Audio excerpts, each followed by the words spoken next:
guys. Punta ako ng lake. Tayo ng lake.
To try ko mag-vlog araw-araw kasi wala pa akong ginagawa dito, hindi pa ako nag-aaral ng language.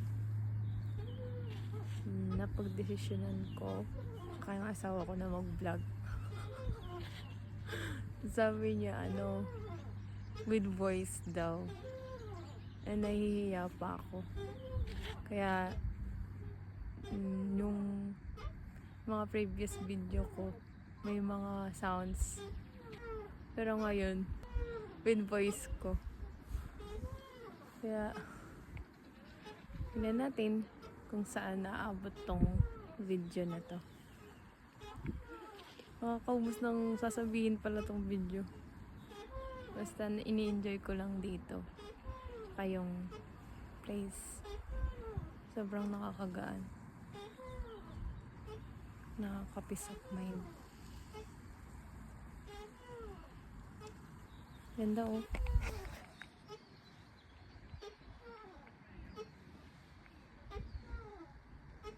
Mag-8 PM na guys, pero dyan pa rin si Araw. Tapos madami pa rin nag-bike, nag-walk in dito sa lake. Swing lang. Ako lang mag-isa ngayon. Naglakad na ako papunta dito sa lake. Para exercise na din. Wala yung asawa ko kasi may work siya. 2 PM siya pumasok kanina. Tapos 12 AM pa lang yung dating niya. Yun lang. Thank you. Bye.